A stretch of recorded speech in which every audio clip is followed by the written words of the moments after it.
Good morning. Thank you for having me. Thank you, Dave, for putting up with my last minute request here.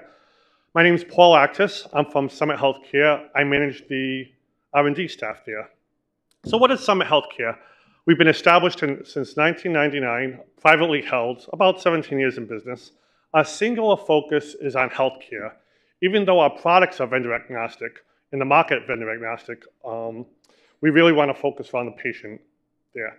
We're automation and integration technology. So what does that mean? Really, it's around being able to help people do their jobs a little bit easier. One thing is within automation, we have the ability to actually make data entry easier. We have business continuity where if the HIS goes down, whether during a downtime or non-downtime focused, we can keep the patient care out there. We support all HCISs and EHRs. Over 1,000 clients are using our software, and we're headquartered in Braintree, Mass, which is slightly near another sort of football team. So what I want to talk about today is actually Summit Exchange. How many people here are actually familiar with what an integration engine does? Okay, so a lot of people with some not. So just to give an example, think about the plumbing in your house. It wouldn't make a lot of sense or be cost efficient for the town to run a separate line out to your kitchen, out to your bathroom, out to your outdoor faucet. What you want is one line to go in and then take advantage of that existing infrastructure inside of that. So that's what Summit Healthcare Exchange is. It gets installed inside of the hospital infrastructure, taking in that patient event. Think about a patient coming in, getting registered, getting admitted, moving around. We can take that one feed and actually move it out to all various repositories. Think about the physician's office. They're sending out your order. You go out, you get a lab order, and then you want the results coming back in. That's what it can do. And also around the patient portals. So when we looked at the applications that we had yesterday and today, these are all things that are being used by the end user that are very client and patient facing. Our users are actually the IT administrations, usually probably stuck in some kind of low level, non-windowless basement area. They probably don't actually get enough credit for the work they do within the hospital ecostructure. How do we actually give value to our clients? So one of the biggest things is that cost effectiveness around being able to take that one feed in and distribute it out. Another thing is actually being able to centrally monitor all your hospital systems from one repository.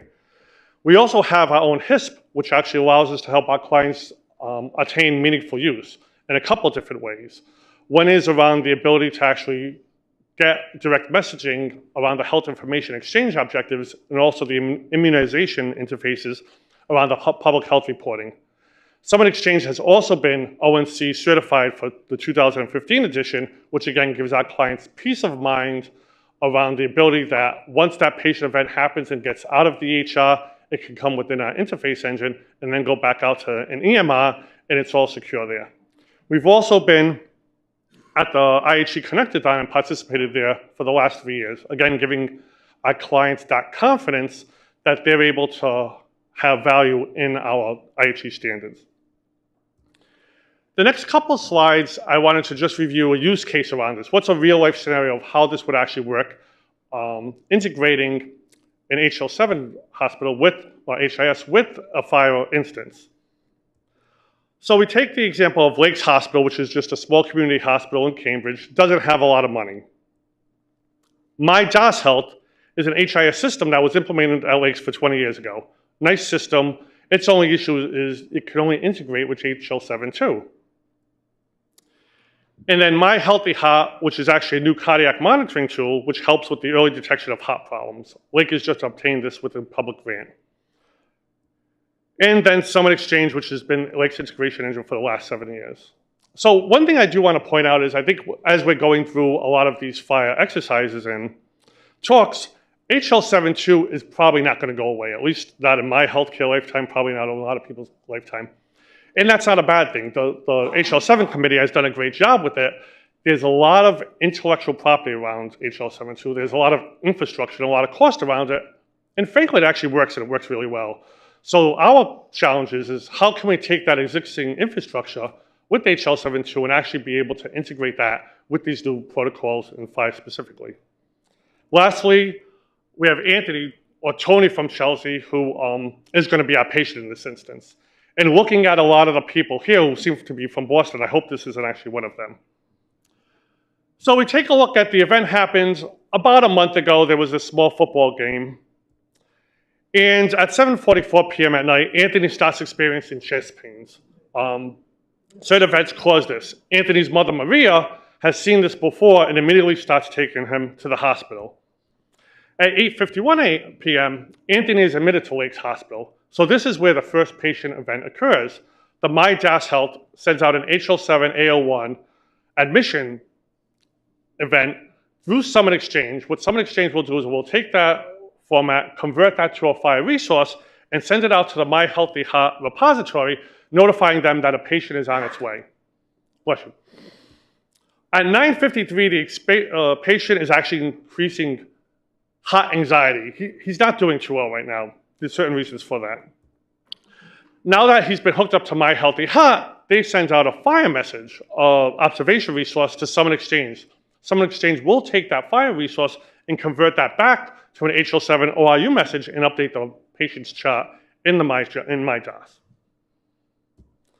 Going along here, 9:48, the patient is moved, or Anthony's moved to the ICU. It's not looking good for Anthony right now, and it's not looking good for other things too.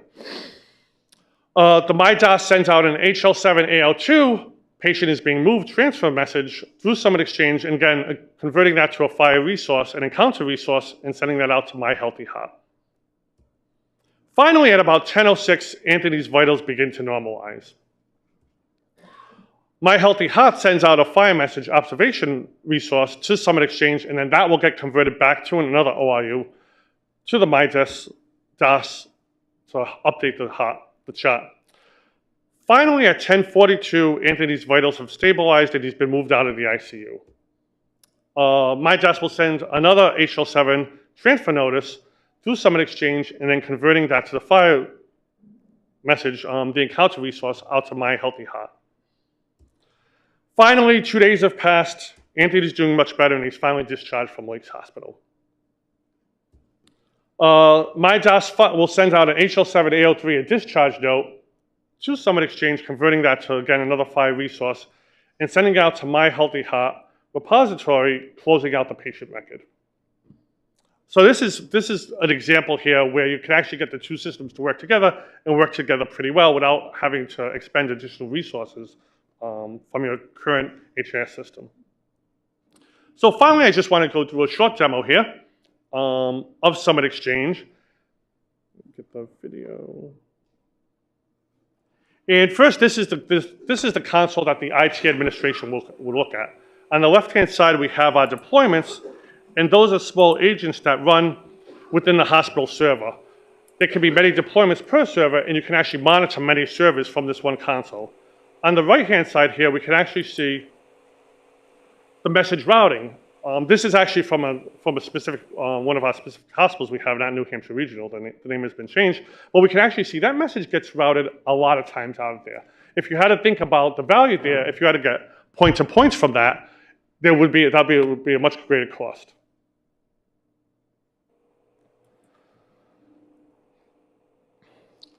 And then you can see it actually goes through various scenarios of message transportation and to all the different systems.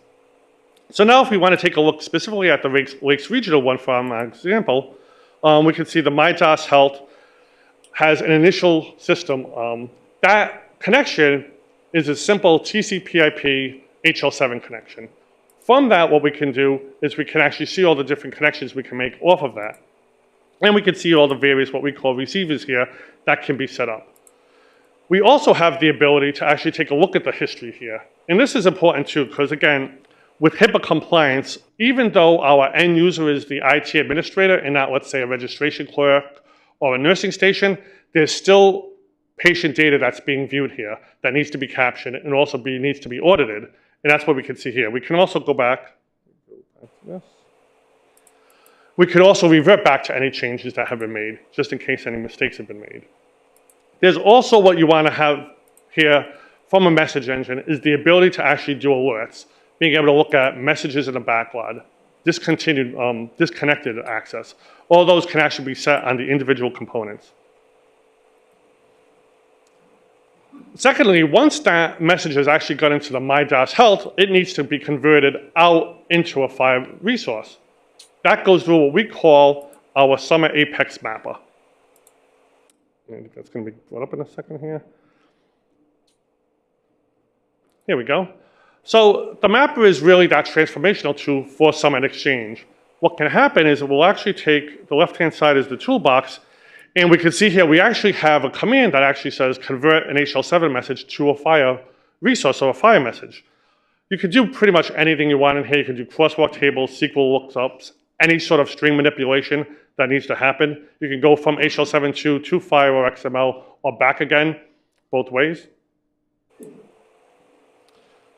Here, we can take a look at it. We can actually output this message either in an XML or a JSON format.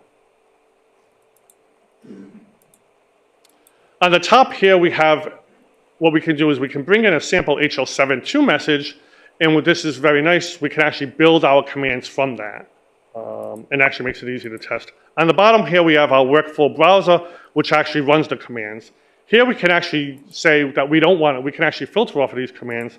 And let's say we don't want certain events coming up. In this scenario, it's actually an example. Once we actually hit the test here, let me just pause it a bit. We actually hit the test here. What happens is it will actually run this mapper transformation in the UI. We could see it took the HL7.2 message and actually converted that now to a FHIR resource. That makes it a lot easier to troubleshoot and also work with as the IT analyst is actually building this up. Finally, we can actually do searching around this, and at the runtime, we can actually see each command that gets processed. So again, we can see that initial HL7.2 message and being transferred once we have that command into XML or FHIR command. Finally, we want to just go back into Summit Exchange and look at a couple different things. One is around the messages and how those will get processed. This is our HL7, the My Healthy Heart sender. So what happens is once it goes through the mapper, it will actually go out and make a HTTP sender command connection out to My Healthy Heart system. There's also an instance where you may need to take a look at the messages that are being sent, either if you want to take a snapshot of them or just troubleshooting or spot check them. We can see on the bottom here that we actually have each instance and how long it actually took to process, so you can see the performance around each component that gets worked on here. We also have the ability to take a look at the individual messages themselves, and again, see that transformation within the mapper. So when it opens it up here, we can look at the message when it first comes in, when it goes through the mapping tool, and then when it actually comes back out post FHIR command, or FHIR processing. Lastly, we have, like we were saying, a couple different things here on the diagnosis. Again, because we have the ability to actually show patient data, what we want to make sure is that whoever is looking at this patient data is actually getting logged. So we can see that message that we just viewed was getting logged there. And then we actually have the ability, again, to kind of look through every event that happens here. Connectors, any connectors being viewed, any connectors being edited or audited around here. Another diagnostic that we have is around the counters and being able to actually look at how many messages have been processed in a certain day in a certain time span. Lastly, what we want to do is take a look at the other side of when, oh, we're getting closer, at the other side of when the My Healthy Heart actually sends the results back out. So this would be a HTTP receiver going out to the mapper again, but however changing that from a FHIR message to an HL7.2 message, and then going back out to a TCP connection back out to My DAS Health. So we can kind of see the full life cycle within that. And then we can just notice that on the bottom here, we can see check marks and notifications to the user telling us that whether the connections are good or there's issues with connections. And that's it. Yes, very good. Thank you very much. I appreciate your time. Thank you.